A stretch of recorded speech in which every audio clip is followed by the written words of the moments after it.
Damos comienzo a un nuevo programa, Servidores de Dios. Quien te habla es Manuel Cornejo. Estaré compartiendo la palabra de Dios y lo haré de una manera expositiva, versículo a versículo.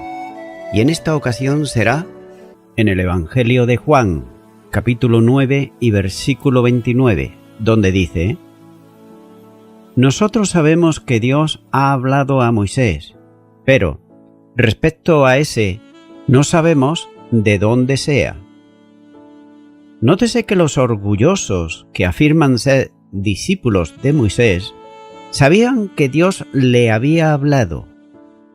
Lo que recibió de Dios estaba escrito en el Pentateuco y de forma muy especial para ellos, en la ley, de la que ellos estaban además muy orgullosos. Sigue diciendo este versículo: pero respecto a ese no sabemos de dónde sea. Ahora bien, de Jesús no sabían de dónde era. Nótese que la frase es despectiva. De ese ni siquiera sabemos de dónde es. Era una de las muchas mentiras que los mentirosos divulgaban contra el Señor Jesús. Mientras que ellos afirmaban que no conocían de dónde era, el pueblo de Jerusalén, sin embargo, manifestaba todo lo contrario, como se puede observar en el capítulo 7 y versículo 27. Este argumento contra Cristo bien podía ser utilizado en su favor, ya que según la tradición de las gentes, del Mesías no se sabría su procedencia. De manera que la afirmación de los fariseos era una manera de decir que no venía de Dios.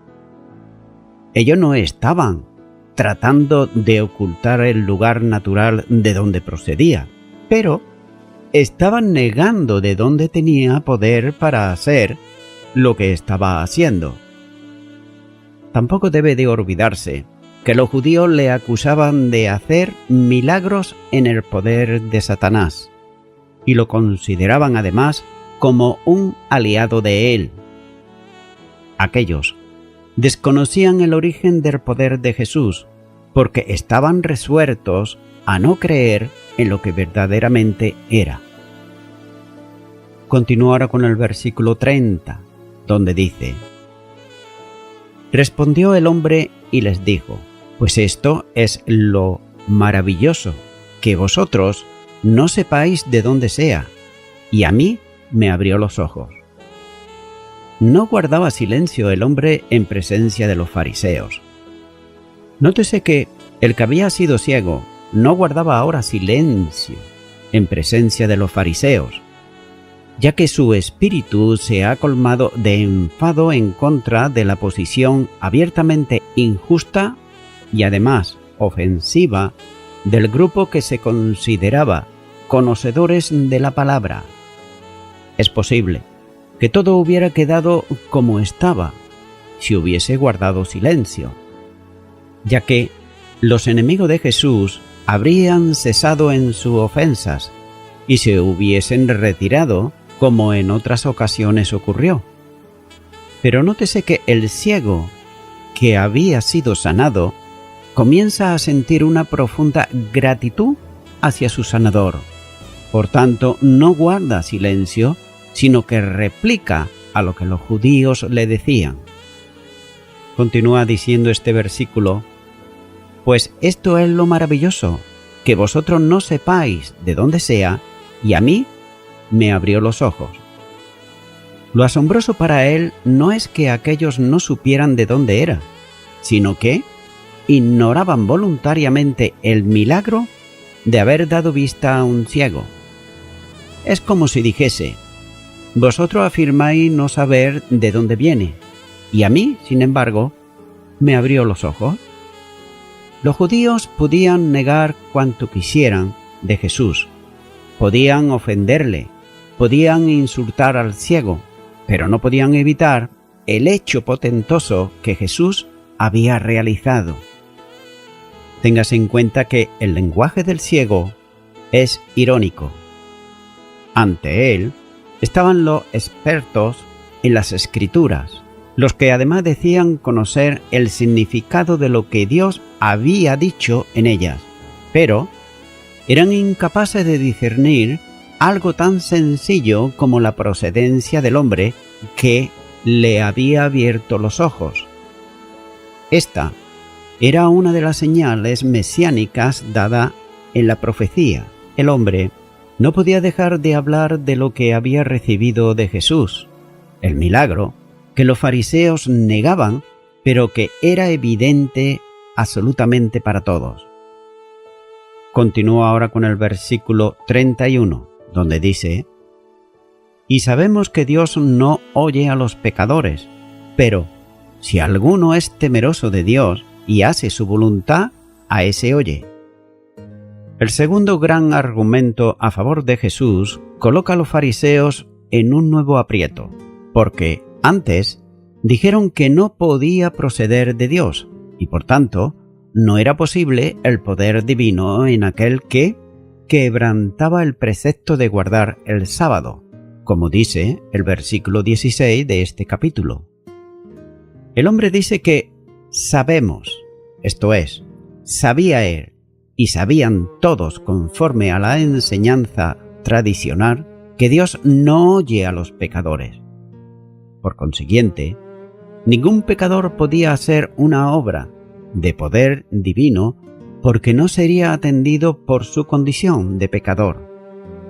Y por esa razón, el salmista decía en el Salmo 66, versículo 18: «Si en mi corazón hubiese yo mirado a la iniquidad, el Señor no me habría escuchado».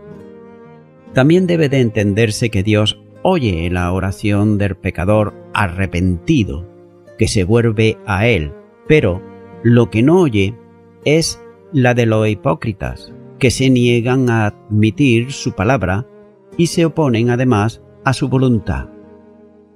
Continúa diciendo este versículo: «Pero si alguno es temeroso de Dios y hace su voluntad, a ese oye». Es interesante el presente de subjuntivo del verbo hacer, usado en la frase, que da a entender una continuidad en el hacer conforme a la voluntad de Dios. También debe notarse el uso del adjetivo temeroso de Dios, ya que es la única vez en todo el Nuevo Testamento y que se usa para referirse al adorador de Dios.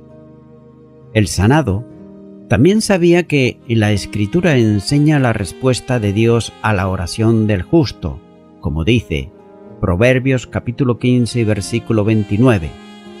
Jehová está lejos de los impíos, pero Él oye la oración de los justos.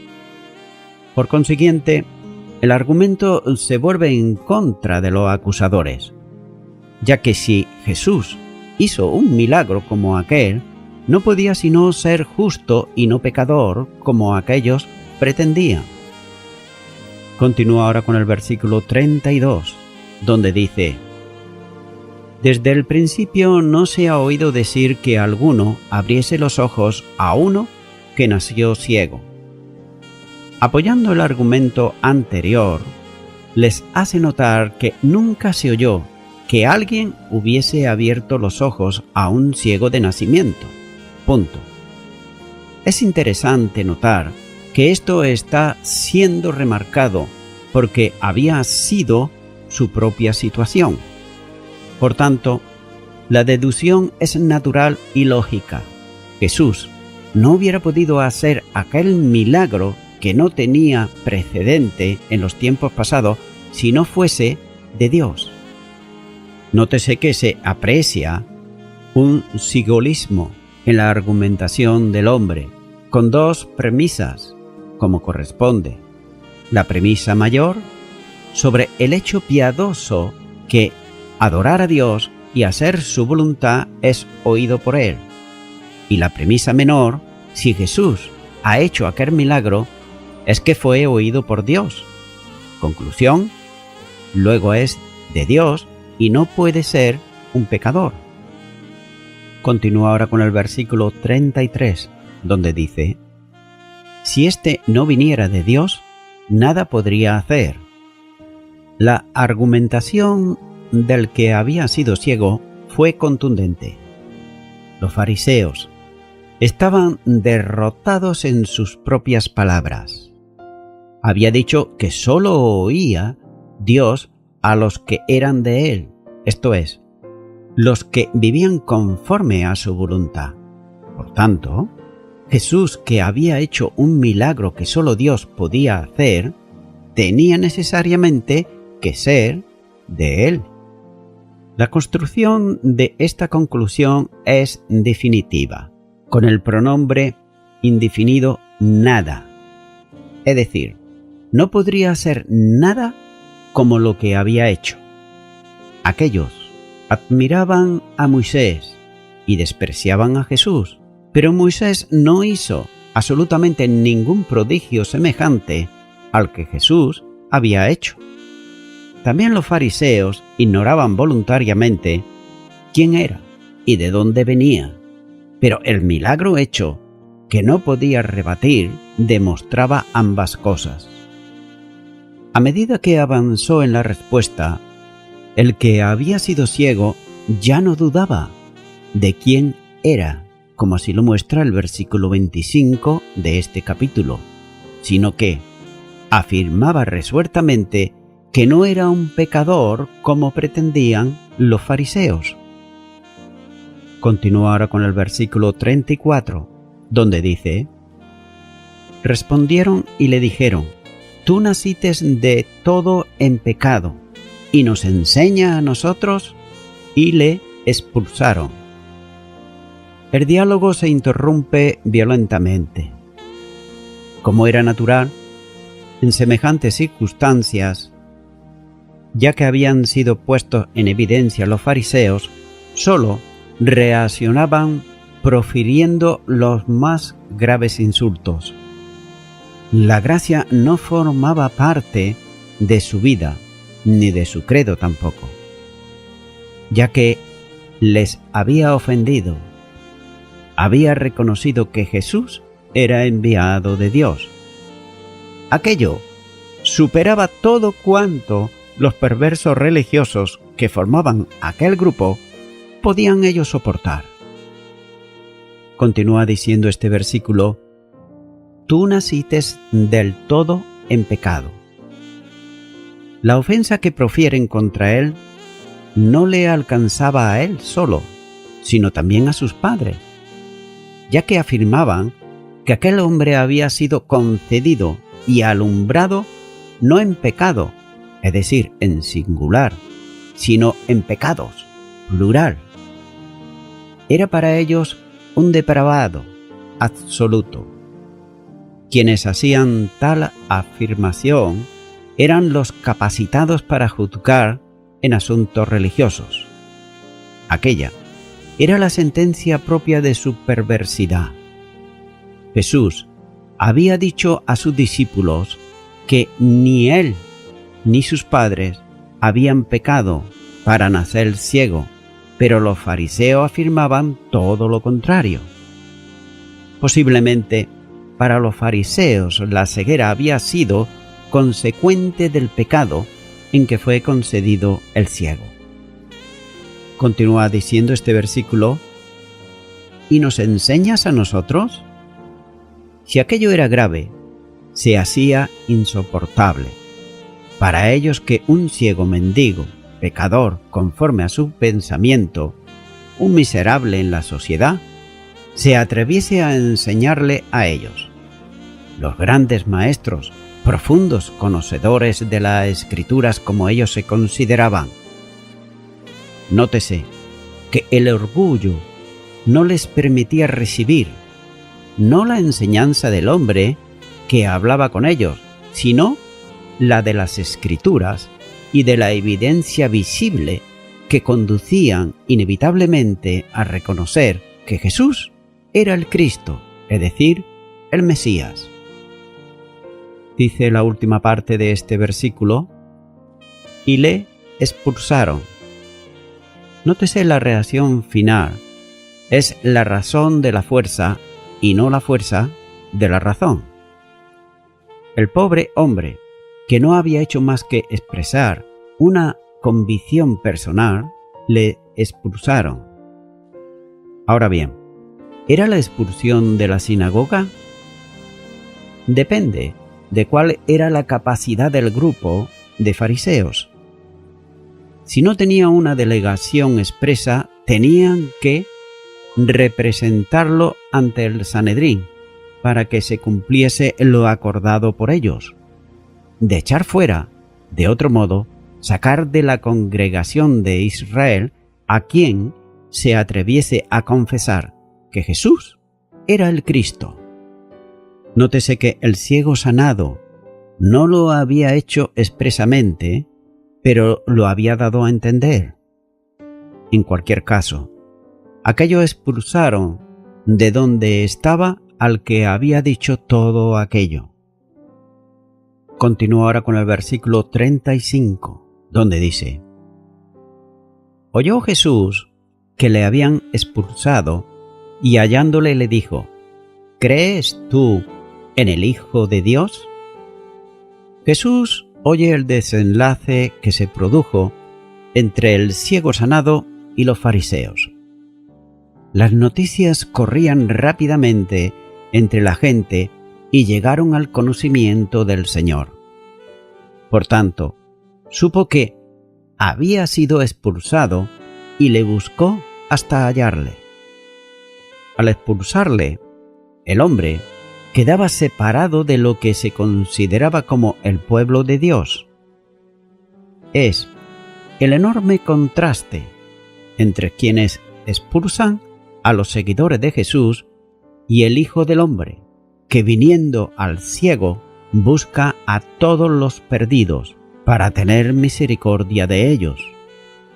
Además, el Señor no podía quedar indiferente frente a quien había sido expulsado por el testimonio que había dado sobre él, ya que había sufrido por causa de la justicia, de modo que Jesús cumple la enseñanza que dio en las bienaventuranzas del Sermón del Monte, recogiéndolo en su reino, siendo grande el galardón que le otorga, como así dice el Evangelio de Mateo, capítulo 5, y los versículos 11 y 12. Un nuevo orden y un nuevo pueblo de Dios se estaba formando en torno a Jesús y será establecido en él en la dispensación de la Iglesia. Continúa diciendo este versículo: ¿crees tú en el Hijo de Dios? Una vez hallado, le formula la pregunta clave.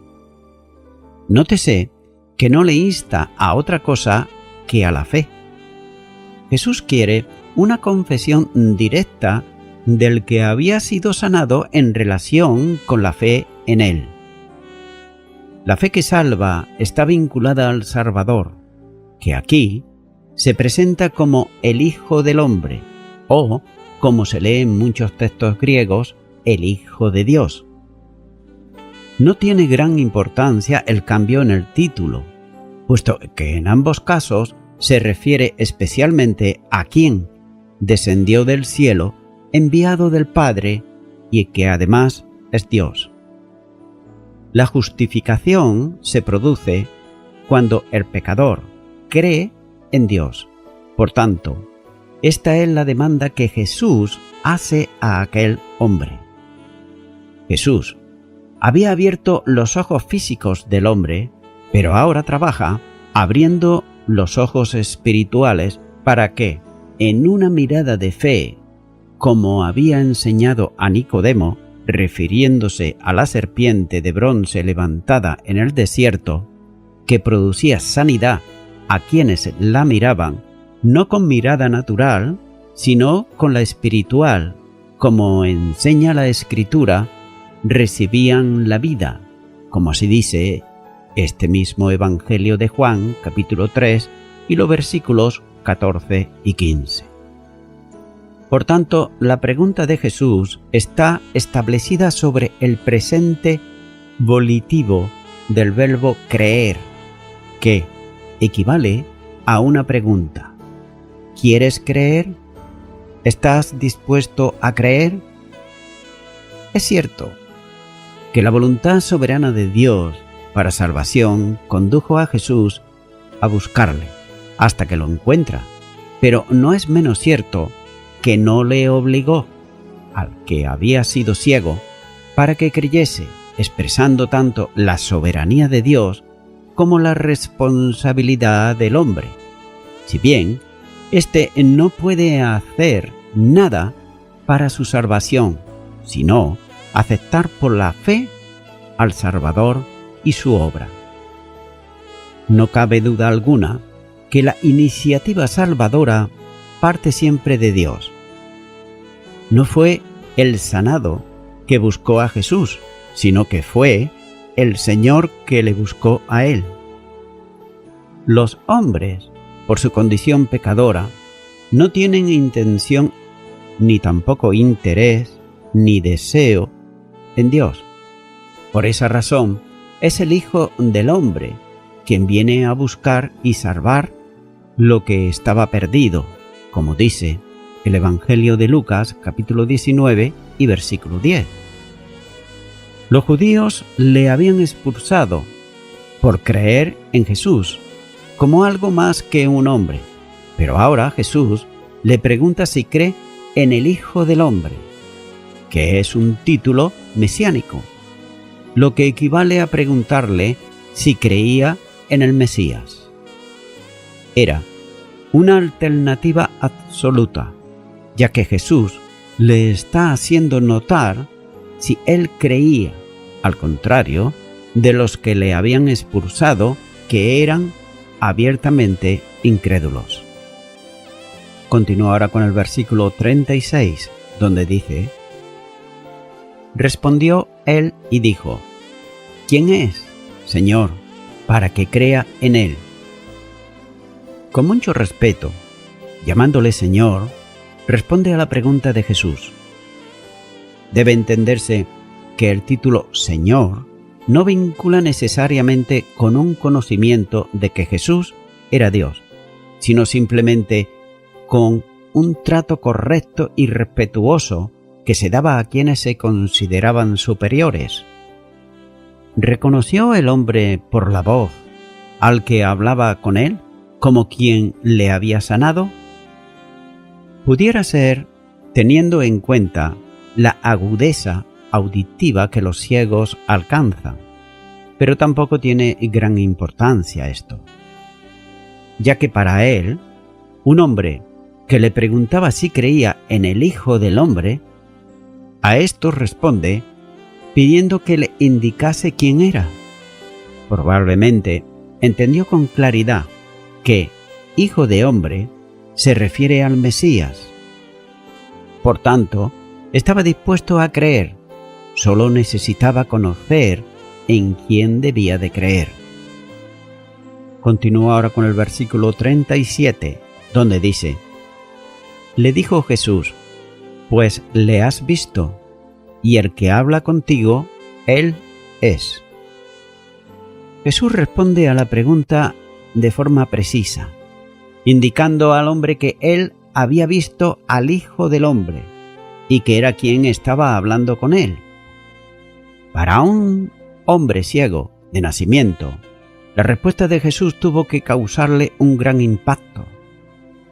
Le habían sido abiertos los ojos y con ellos podía ver y conocer personalmente al Mesías que le hablaba. El verle con los ojos físicos no suponía, sin embargo, creer en él. Los judíos habían visto el milagro de la multiplicación de los panes y, sin embargo, no creían en Jesús como el pan de vida, como así muestra Juan capítulo 6 y versículo 36. Las dos formas de ver a Jesús están presentes en el párrafo. Una es la natural del hombre y otra la sobrenatural de la fe. Esta es la que salva y a la que el sanado era conducido por Jesús. El Mesías se manifestaba ante el que había sido ciego, de un modo muy similar al que había hecho con la mujer samaritana, como dice en Juan capítulo 4 y versículo 26. Con todo, era a los ojos de los hombres un hombre más. Pero necesariamente, el hombre que hablaba con Cristo tenía que creer en lo que le decía. Dios, actuando en él, le ayudaba en la incredulidad natural para que reconociera al Salvador y recibiera la salvación y vida eterna. Nótese que Jesús le ayudaba indicándole primeramente que le había visto. Tal vez le había reconocido por la voz, como se dijo antes, pero no lo podía identificar por la vista porque nunca antes lo había visto. Pero también le indica que era el que estaba hablando con él. El ciego sanado preguntaba quién era el Hijo del Hombre para que creyese en él, cuando le estaba viendo y además oyendo. Cristo está siempre más cerca del pecador de lo que el pecador supone. Y voy concluyendo ya con esto. El hombre ciego, un modelo de fe y conversión. Téngase en cuenta que la vida de este hombre debería describirse como una desesperada tragedia. Aunque más adelante demuestra ser perspicaz, desde un punto de vista espiritual, su vida diaria no gozaba de ninguna de las protecciones o ayudas caritativas con las que a menudo cuentan los ciegos en nuestros tiempos. Hemos de olvidar cualquier imagen del perro Lazarillo y también de los libros en braille, ya que este hombre solo podía sentarse junto al camino y mendigar. No tenía acceso al empleo, ni tampoco tenía perspectiva de matrimonio ni honor social. Por tanto, estaba en la parte inferior del escalafón.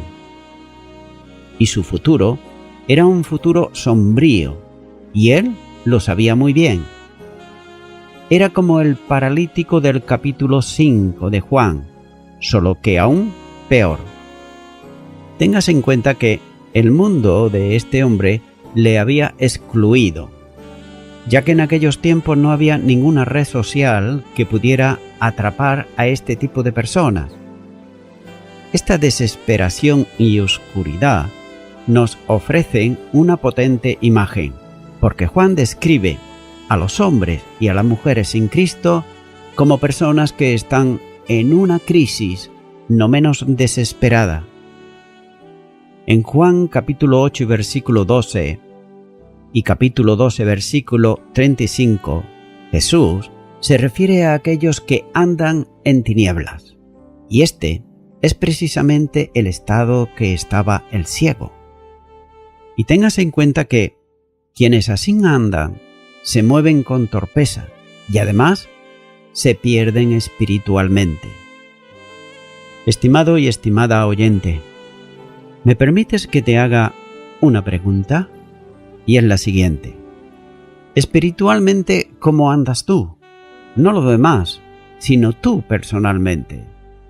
El Evangelio de Juan capítulo 1 y versículo 4 dice: en él estaba la vida y la vida era la luz de los hombres.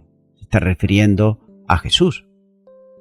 Es por eso que, amigo y amiga oyente, si aún no tienes a Cristo, ahora puedes invitarle a que Él venga a tu corazón y recibirle como tu único y suficiente Salvador.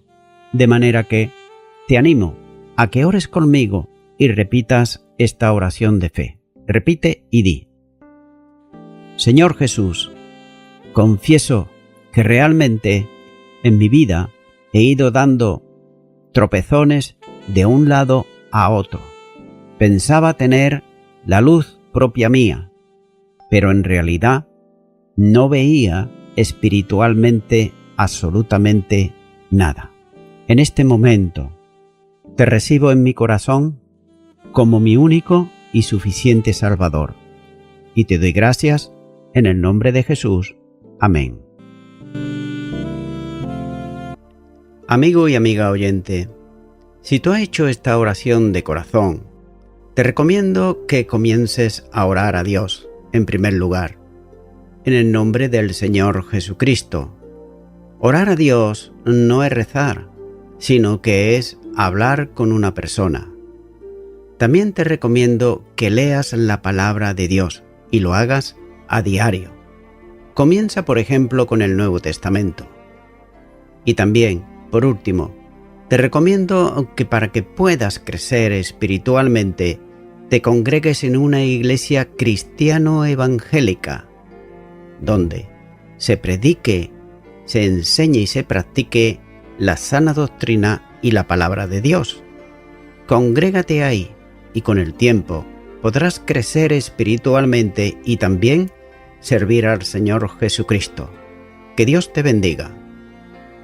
Y a toda la audiencia, nuevamente ya me estoy despidiendo de todos ustedes y será hasta el próximo programa. Que Dios os bendiga a todos.